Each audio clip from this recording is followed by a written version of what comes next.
Hi, because of all the advent calendar videos, my September empties was pushed to a combination video with October. So September's and October's empties in this video. I had 10 products to use up in order to reach my target of 125 beauty products in 2025. Let us see if I have got there with the September and October videos. The first product that I used up is a beauty blender. So what's wrong with it? Gaping hole. And as you can see, there's enough product saturation that cannot be cleaned. I'm not bringing it closer to the camera. You don't want to warm, do you? So best not. That's quite repulsive. So that is the first product. Will I repurchase? Already have. Beauty blender is my go-to applicator. Why not a brush, you ask? I was a huge fan of brushes for my foundation. I'll tell you what happened in 2022, the COVID vaccine came out, and there was a video on how my skin was completely messed up as a result of that.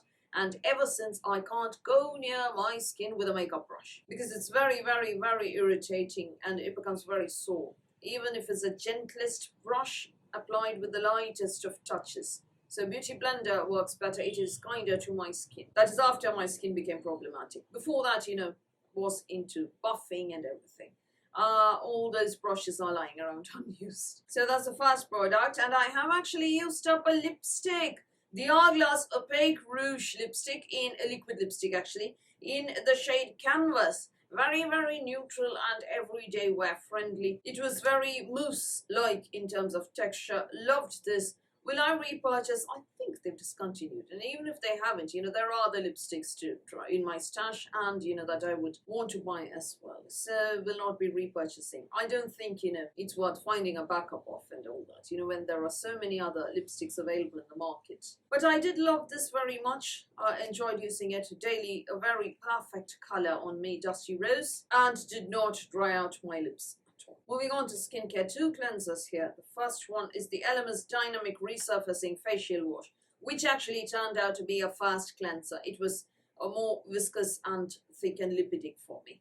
So following my micellar water, this was my first cleanser. Second cleanser, I did try finally to finish up the Inky List Salicylic Acid Cleanser. The thing is, ever since my skin went bonkers thanks to that vaccine, my dermatologist swears she can see the difference in my skin, and it's soaking up all the moisture now. Earlier, my skin was so oily, I probably gave moisture back to the atmosphere and probably contributed to humidity. Now it's the opposite. So my dermatologist says she can see it, but there's no academic literature proving that this is the result of the vaccine. So she says we can't do anything about it. Anyway, so because, I had to use up all my actives in my stash, I completely had to stop using all the actives when my skin went bonkers. I very hesitantly decided to finish the very little bit of the Inky List Salicylic Acid Cleanser that I had, particularly because I had a couple of breakouts here and here. You can see the PIH, the post-inflammatory hyperpigmentation there. So this did help with those breakouts. However, it was definitely making my skin more sore. So I'm glad it's over. There's very little left. I've had it for a long time. I will not be repurchasing it. No actives, thank you very much. Cleansing oil or cleansing lotion or cleansing lotion oil rather is the Honey and Sunflower Oil Cleansing Lotion, Japanese brand here. Came in a Japanese beauty box. Very gentle, not at all irritating. It was removed makeup without, any soreness, stinging or irritation. Will I repurchase? No. I'll tell you why. I discovered the Evoluder micellar water and I am never looking back. Move over, Garnier. Even if it gets into my eyes, it isn't stinging. Believe me, been there, done that. So I'm now using Evoluder's micellar water. So I will not be repurchasing it for that reason. Otherwise, I might have considered it. Japanese skincare is super, super, super gentle. There are a couple of retinol lotions and creams, but again, the sort of formulation is very mild and very gentle. So you don't have to worry about skin irritation with those. Salcura Active Gel Serum is actually a sort of breakout treating ointment which I used as spot treatment. I bought this from Feel Unique back in the day before they became Sephora and everything, so I can't find this anymore. And I think there are better spot treatment products out there if you must treat your breakouts. Far better ones out there. So I won't be repurchasing it for that reason. Elixir Skin. Anyone remembers Elixir Skin on Cult Beauty? This is their vitamin C paste. Sorry. Vitamin C paste, which I actually used up on the neck and elbows because I can't go near my skin with vitamin C. And with that salicylic acid cleanser, vitamin C, that would probably, I'd probably have to retire from public life for the rest of the year or something, stop doing videos with being all red-faced and flaky. Not a good idea. Wouldn't be able to wear makeup. And you lot would warm when you see me. So best not. So Elixir Skin Vitamin C paste, I had a bit left from, the pre-bonker skin days. Back when my skin was normal, comparatively. So finally used it up, will never repurchase. Not good at all. Last active product used on neck and elbows and knees. Peter Thomas Roth, glycolic acid, 10% hydrating gel. Very mild, it wasn't, one of those stingy, harsh actives, but wasn't going near my face anyway. So used it up finally. Glycolic actually works well on the legs post-shaving.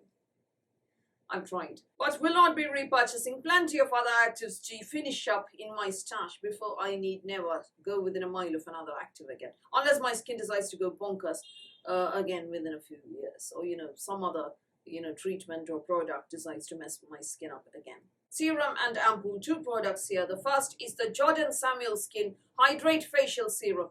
Back in the day, everybody was raving about this. Everybody said this was super hydrating and wonderful for the skin, etc. Tried it, disagree entirely. My Huda Labo hyaluronic acid lotion, high moist, rich moist, is much, much, much, much better. Premium, that is, the Huda Labo premium lotion, much, much, much better. Ever since I started using K-Beauty, the Western brands don't actually quite cut it, do they? The next is the COSRX Propolis Light Ampoule. There are better ampoules. This is actually a mini size, as you can see, and came as a gift with patches.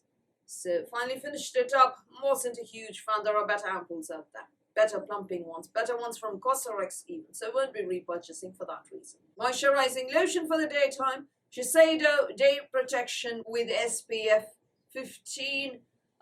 Was, sitting beautifully beneath makeup. Did not break me out.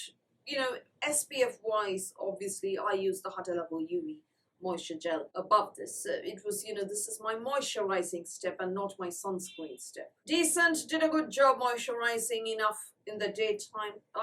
Japanese skincare I like, as I keep telling you. And my skin sort of soaked it up beautifully. Sat well beneath makeup. Will I repurchase? There are others in my stash. Maybe one day if everything's over and nothing is left, I might repurchase. But as of now, definitely no plans to repurchase. Nighttime moisturizer, you know the drill. CeraVe, all gone, big jar. I use 2 of these up per year, and this is 454 grams of product.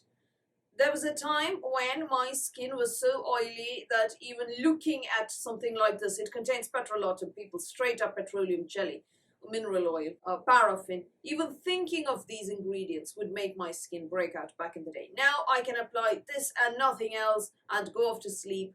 Not even wash my face in the morning, and I'm perfectly fine. No breakouts, as you can see. I tell you, my skin went bonkers. Straight up Vaseline I can apply on my face now. Nothing happens. My skin just drinks it all up. I don't know what happened. I don't know what was in that vaccine.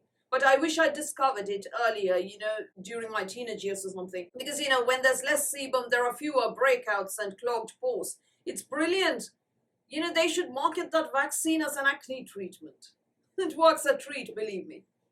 I do get the odd breakout, as you can see, particularly, if I eat rich food or oily food or very sugary food. But other than that, on a regular basis, and products no longer break me out. It's brilliant. The vaccines changed my life forever.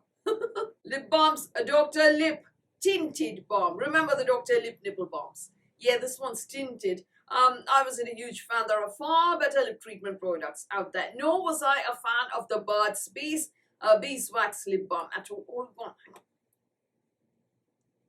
All gone. This was so dry, it needs a rather rude phrase that I heard an Aussie friend use to describe it. It is a rather rude phrase, so I wouldn't be saying it on camera.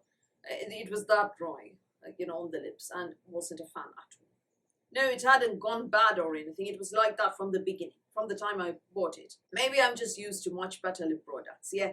The Doctor lip wasn't as bad as that one. It was better, but even so, there are better lip treatment products out there. Or straight up Vaseline works as well. So I won't be repurchasing either. Bath and Body, lastly. Bath and Body Works, both products. This one is Perfect Peony and this one is Hibiscus Paradise, Pink Lady Apple, Peony and Vanilla Sandalwood. Smelled nice, summery, decent, but wasn't hydrating enough for colder, drier weather. And the Hibiscus Paradise one has pink hibiscus, juicy guava and sun-kissed coconut. This one I liked better. The body creams are always nicer than the body lotions from Bath and Body Works. More hydrating. I bought it because I didn't get the Perfect Peony in body cream at first. Now I do. Have one, that is. So will I repurchase? Not these fragrances, but other ones, definitely. So that is 16 beauty products that I used up in September and October. And that means that I have actually achieved my target of 125 beauty products to be emptied this year. And that includes one lipstick and at least one eyeshadow pan. Which I have shown you in previous months. Which means that November and December products will be extras that I use up actually. I'll probably set a target of 126 for 2026. I hope you will join me in project panning and in using up your stash next year. What have you used up? Please do let me know in the comments below. And that's all from me for today. Thank you for watching this video. Please do give me a thumbs up. Please do hit the subscribe button. Please do ring the notifications bell. And I'll speak to you soon.